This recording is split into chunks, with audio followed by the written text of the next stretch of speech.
Hello friends, welcome to my YouTube channel simple science quick teaching. আজকের এই ভিডিওতে আমরা ক্লাস 10 রায়মার্টিন প্রশ্নবিচিত্রা ভলিউম 2 জীবনবিজ্ঞানের মডেল কোশ্চেন পেপার যে 4 সেই প্রশ্নপত্রের উত্তরসহ সমাধানগুলি দেখে নেব।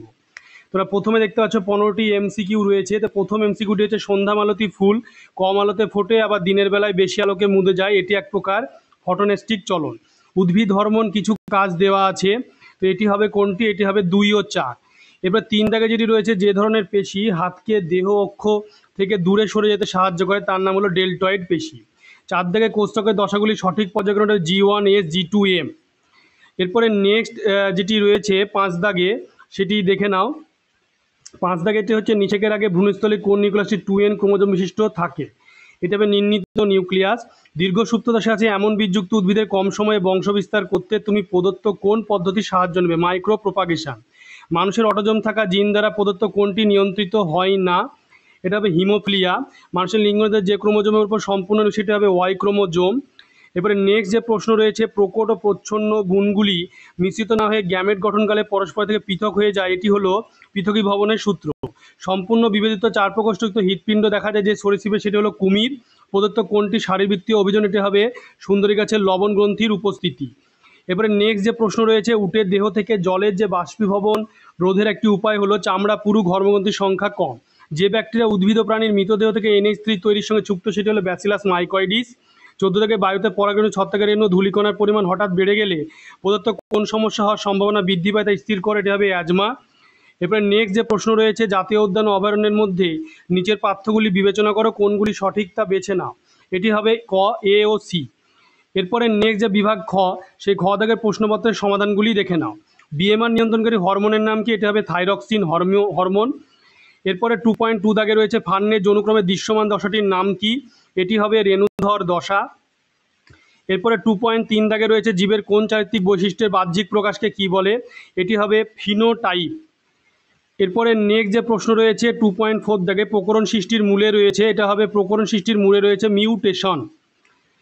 এরপরে নেক্সট যে প্রশ্ন রয়েছে 2.5 দাগে টেরর অফ বেঙ্গল বলা হয় কোন উদ্ভিদকে? এটি হবে কচুরি পানা। এরপরে নেক্সট যে প্রশ্ন রয়েছে, যে একটি আদর্শ ফুলের তৃতীয় স্তবকটি কি? একটি আদর্শ ফুলের তৃতীয় স্তবক হচ্ছে পুংকেশর। এরপরে নেক্সট যে প্রশ্ন রয়েছে সত্য মিথ্যা, সাইটোকিনিন হলো একটি নাইট্রোজেনবিহীন ক্ষারীয় উদ্ভিদ হরমোন, এটি হলো মিথ্যা। এরপরে নেক্সট যে প্রশ্ন রয়েছে, যে বৃদ্ধি বিকাশ দুটি পৃথক ঘটনা হলো পরস্পর নির্ভরশীল, এটি হবে সত্য।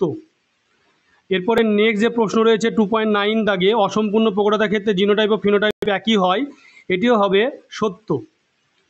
এরপরে নেক্সট যে প্রশ্ন হচ্ছে 2.10 দাগে ভ্রূণ অবস্থায় সমমেরুদণ্ডী প্রাণীর ফুসফুস থাকে, এটি হবে মিথ্যা।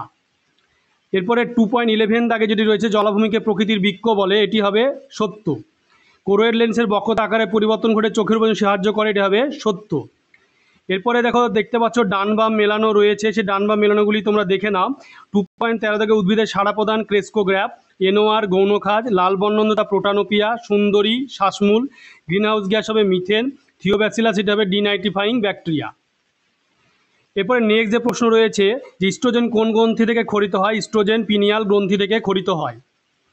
এরপরে নেক্সট যে প্রশ্ন হয়েছে 2.20 থেকে অন্তর্বাহী বহির্বাহী উভয় প্রকার কাজ করে এমন একটা স্নায়ুর নাম লেখো, এটি হবে ফেসিয়াল। 2.20 থেকে এটা ফেসিয়াল হবে, ভেগাস নার্ভও হবে।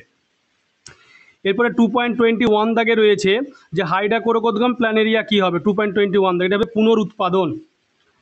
এরপরে 2.20 দাগে কোষ বিভাজনে অংশনকারী কোষীয় অঙ্গাণুর নাম লেখো। অঙ্গাণু nucleus, centrosome, microtubule, ribosome, mitochondria. এরপরে নেক্সট যে প্রশ্ন হচ্ছে 2.23 দাগে বিসদৃশ বেছে লেখো, এটি হবে তোমার মটরের সবুজ রঙের ফল। এরপর 2.24 দাগে রয়েছে প্রাকৃতিক নির্বাচনবাদ তত্ত্বটি ডারউইনের লেখা কোন বইতে প্রকাশিত হয়েছে? এটি হবে on the origin of species by means of natural selection. এরপরে একবার রয়েছে যে 2.25 দাগে ভারতের কোথায় কুমির সংরক্ষণ করা হয়? পশ্চিমবঙ্গের সুন্দরবন অঞ্চলে যে লোথিয়ান দ্বীপ, সেখানে করা হয়। এরপর 2.26 দাগে রয়েছে 4টি অপশন, তার মধ্যে যে একটি অপশন থেকে উৎপত্তি, সেটি হচ্ছে জনসংখ্যা বৃদ্ধি। এরপরে নেক্সট যে বিভাগ গয়ে যে প্রশ্নগুলি রয়েছে সেগুলি দেখে নাও। অগ্রস্ত প্রকটতা বলতে কি বোঝো? এ দেখতে পাচ্ছ অগ্রস্ত প্রকটতা বলতে কি বোঝো, প্রশ্নপত্রের উত্তরটি তোমরা দেখতে পাচ্ছ, দেখে নাও ভালো করে। দেখতে পাচ্ছ প্রশ্নটি। এরপরে হচ্ছে 3.2 দাগে ফ্লেক্সর এক্সটেনশন পেশির কার্যপদ্ধতি পরস্পরের বিপরীতধর্মী উপযুক্ত উদাহরণের সাহায্যে ব্যাখ্যা করো। প্রশ্নটি দেখে নাও, প্রশ্ন উত্তরটি তোমরা দেখতে পাচ্ছ প্রশ্ন উত্তর। এরপরে নেক্সট যে প্রশ্ন রয়েছে তোমার 3 দাগে নিউগ্লোরিয়া দুটি কাজ লেখো। দেখো গ্লোরিয়া দুটি কাজ দেখতে পাচ্ছ কাজ। এরপরে নেক্সট যে প্রশ্ন রয়েছে 3.4 দাগে যে হরমোনগুলির নাম লেখো এই রোগগুলি: গলগণ্ড থাইরক্সিন হরমোন, বামনত্ব somatotropic hormone, cretinism thyroxine hormone, বহুমূত্র অ্যান্টিডাই ইউরেটিক হরমোন। এরপরে নেক্সট যে প্রশ্ন রয়েছে 5 দাগে স্পাইরালাইজেশন বলতে কি বোঝো? দেখতে পাচ্ছ স্পাইরালাইজেশন কাকে বলে, দেখতে পাচ্ছ 3.5 দাগে। এরপরে 3.6 দাগে দেখতে পাচ্ছ অঙ্গজন অজননের অভিব্যক্তি সহায়ক নয় কেন, দেখে নাও। দেখতে পাচ্ছ অঙ্গজন অভিব্যক্তি সহায়ক নয় কেন, দেখতে পাচ্ছ প্রশ্ন উত্তরটি। এরপর নেক্সট যে প্রশ্ন হচ্ছে 3.7 দাগে ফুলের কোন কোন বৈশিষ্ট্য মানে জন্য প্রাণীকে আকর্ষণে পরাগযোগে সাহায্য করে, দেখতে পাচ্ছ প্রশ্ন উত্তরটি। এরপর 3.8 দাগে রয়েছে তোমাদের প্রশ্ন মেন্ডেল সংকরণ পরীক্ষা ইমাস্কুলেশনের প্রয়োজনীয়তা কি। 3.8 দাগের প্রশ্ন উত্তরটি তোমরা দেখে নাও। 3.8 দাগ দেখতে পাচ্ছ।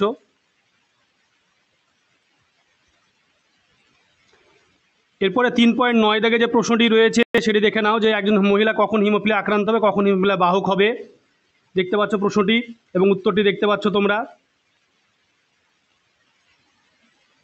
এরপরে 3.10 দাগে রয়েছে বংশগত রোগ প্রতিরোধে জেনেটিক কাউন্সেলিংয়ের ভূমিকা লেখো।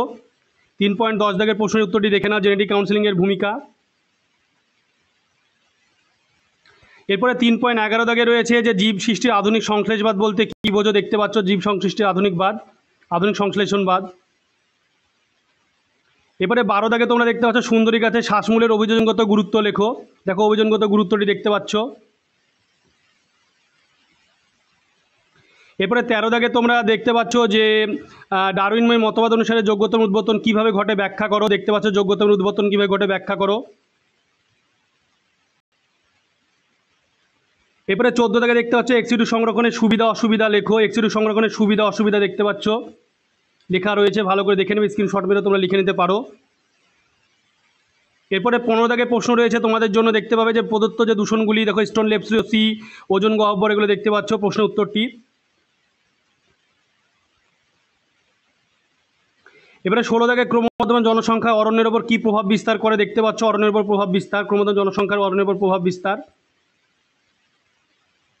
এরপরে তোমরা 17 দাগে দেখতে পাচ্ছ পৃথিবীর উষ্ণায়নের ফলে জীববৈচিত্র্যের যে ক্ষতি হচ্ছে তার 4টি উদাহরণ দেখে নাও। পৃথিবীর উষ্ণায়নের ফলে জীববৈচিত্র্যের যে ক্ষতি হচ্ছে তার 4টি উদাহরণ দেখতে পাচ্ছ। ভিডিওটি তোমরা বেশি করে শেয়ার করবে, চ্যানেলটিকে অবশ্যই সাবস্ক্রাইব করে সাবস্ক্রাইবের পাশে থাকা বেল আইকনে তোমরা প্রেস করবে যাতে পরবর্তী ভিডিও নোটিফিকেশন তোমাদের কাছে পৌঁছে যায়। তোমাদের যদি কোনো প্রশ্ন উত্তর বুঝতে অসুবিধা হয় বা কোনো আরও তোমাদের প্রশ্ন উত্তর বিষয়ে জানার থাকে তাহলে তোমরা আমাকে কমেন্ট করেও জানাতে পারো।